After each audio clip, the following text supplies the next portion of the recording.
52 নম্বর বেদাত সেটি হলো বাড়ি থেকে যখন মাইয়েতকে নিয়ে বের হয়, জানাজার খাট নিয়ে যখন বের হওয়ার সময় কিছু চাল ডাল পেঁয়াজ রসুন আদা কিছু জিনিস নিয়ে বের হয়, খাটের সাথে বের হয়ে এগুলো কবরস্থানে নিয়ে যায়, নিয়ে মাইয়েতকে দাফন করার পরে সেখানে গরিবদের মধ্যে বন্টন করা হয়। এটা আরেকটা বেদাত, সমাজে বহুল প্রচলিত বেদাত। মাইয়েতের জন্য দুইটি বিষয়ে ইবাদত স্বীকৃত, দুইটি বিষয়ে আমল স্বীকৃত কোরআন সুন্নাহ দ্বারা। একটা হলো সদাকা আর একটা হলো দোয়া। কিন্তু সদাকাটাকে যদি কোনো সময়ের সাথে, কোনো স্থানের সাথে, কোনো বিশেষ অবস্থার সাথে সম্পৃক্ত করা হয়, তখন এই সদাকাটা বেদাত হয়ে যায়। মানে যেটাকে রাসূলুল্লাহ সাল্লাল্লাহু আলাইহি সাল্লাম নির্দিষ্ট করেন নাই, ওইটাকে নির্দিষ্ট করা সদাকার জন্য, এটা বেদাত। সদাকা ইবাদত, সদাকা ভালো জিনিস, সদাকা মাইয়াত পাবে। কিন্তু নবী সাল্লাল্লাহু আলাইহি সাল্লাম কখনো বা সাহাবায়ে কেরাম কখনো এইভাবে মাইয়াতকে নিয়ে যাওয়ার সময় সাথে করে সদাকা নিয়ে যাওয়া এরকম নিয়ে যান নাই, বা ওই সময় তাৎক্ষণিক সদাকা এইভাবে করেন নাই। কিন্তু কেউ দাফন করে ফেলছে, দাফন করার পরে মনে চাইতেছে ফকির মিসকিন আছে আশেপাশে, কিছু টাকা পয়সা সদাকা করলো, দিল, এটাতে কোনো অসুবিধা নেই। কিন্তু এইভাবে নির্দিষ্ট করে যে বাড়ি থেকে খাটের সাথে চাল ডাল জিনিসপত্র নিয়ে কবরস্থানে নিয়ে যাওয়া, সেখানে নিয়ে বন্টন করা, সেটা বেদাত। কেউ যদি 4 দিনের দিন নির্দিষ্ট করে সদাকা করে, 4 দিনের দিন যে মারা গেল, চতুর্থ দিনের দিন একবারে কয়েক লক্ষ টাকা সদাকা করে দিল, এটাও বেদাত, গুনাহের কাজ। 40 দিনের দিন ঠিক করে নিল যে 40 দিনের দিন সদাকা করবে কয়েক লক্ষ টাকা, এটাও বেদাত।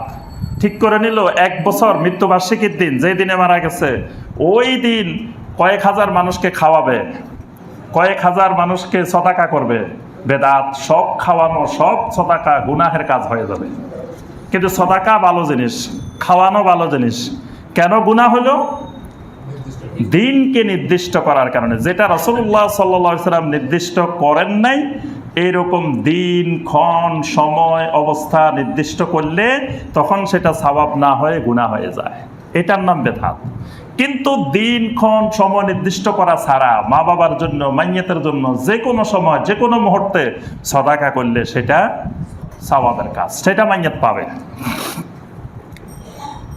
শাইখ বিন বাজ রাহিমাহুল্লাহ তিনি ফতোয়া দিয়েছেন যে ওয়াকাদ আজমা আহলুল ইলম আলা ইনতিফাইল মাইয়াত বিসসাদাকা ওয়াদ দুআ। সমস্ত আহলুল ইলমেরা এই ব্যাপারে একমত যে সদাকা এবং দোয়ার দ্বারা মাইয়াত উপকৃত হয়। সহিহ আল বুখারী এবং মুসলিমের হাদিস, এক মহিলা মারা গেলেন, তার ছেলে এসে নবী সাল্লাল্লাহু আলাইহি ওয়াসাল্লামকে বললেন, ইয়া রাসূলুল্লাহ আলাহা আজরুন ইন তাসাদদাকতু আনহা, আমি যদি আমার মায়ের পক্ষ থেকে কিছু সদাকা করি, আমার মা কি এটা সওয়াব পাবে? নবী সাল্লাল্লাহু আলাইহি ওয়াসাল্লাম বললেন, নাম, হ্যাঁ পাবে। তুমি সন্তান সদাকা করলে এটা সওয়াব পাবে। তাহলে সন্তান যে কোনো সময় সদাকা করলে সেই সদাকা মা বাবা মাইয়াত উপকৃত হবে। কিন্তু লা তুশরাউ সদাকা আনিল মাইয়াতি হিনাল মাউত, মৃত্যুর সময় নির্দিষ্ট করে যে খাটের সাথে, জানাজার সাথে, বা এখন মারা গেছে এখনই এই সদাকাকে নির্দিষ্ট করলে এটা শরীয়তে বৈধ না।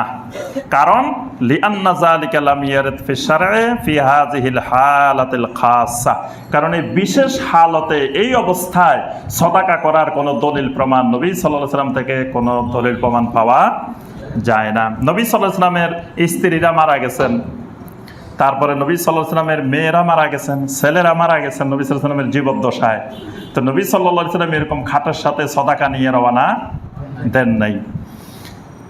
তিনি আরো লিখেছেন ফতোয়ার মধ্যে যে ওয়াল ইবাদাত তাওকিফিয়্যা, ইবাদতের নীতিমালা হলো তাওকিফিয়্যা। মনে রাখতে হবে, ইবাদত ছোট বড় যে কোনো ধরনের ইবাদত, সেটা নফল হোক, মুস্তাহাব হোক, মুস্তাহাসান হোক, ফরজ হোক, ওয়াজিব হোক, যেই লেভেলের ইবাদত হোক না কেন, অবশ্যই ইবাদতটা দলিল নির্ভর হতে হবে। দলিলবিহীন কোনো ইবাদত করা যাবে না। তো দলিলবিহীন ইবাদত যখনই করা হবে তখনই এটা বেদাতে রূপান্তর হবে। তো এই জন্যই তিনি বলছেন যে এইভাবে করলে এটা শরীয়তের দৃষ্টিতে বেদাত হবে। আর সদাকা আনিল মাইয়াতে বাদা আরবাইনা ইয়াউম লাইসা লাহু আসলুন, 40 দিন পরে, 1 বছর পরে বা বিভিন্ন দিন ক্ষণ নির্দিষ্ট করে করে যদি সদাকা করে সেটাও বেদাত হবে। এমনকি তিনি লিখেছেন যে ইলতিজামুল ইজতিমা আলা হাইয়াতিন মুআয়্যানাতিন ফি ওয়াক্তিন মুআয়্যানিন বাদা দাফন লিতানাবুলিত তুআম, একদিন নির্দিষ্ট করে অনেক মানুষকে দাওয়াত দিয়ে একসাথে খাওয়ানোর জন্য ইজতিমা করলো, একত্রিত করলো, ফাহুয়া দাখিলুন ফি উমুমি হাদ্দিল বেদা, এটাও বেদাতে রূপান্তরিত হবে। কারণ মানুষকে খাওয়ানো ভালো কাজ, মানুষকে খাওয়ানো সওয়াবের কাজ, মানুষকে খাওয়ানো সদাকা, কিন্তু মানুষকে খাওয়ানোর জন্য একটা বিশেষ অনুষ্ঠান, বিশেষ দিবস, বিশেষ সময় নির্ধারণ করলে তখন এটা বেদাতে রূপান্তর হয়।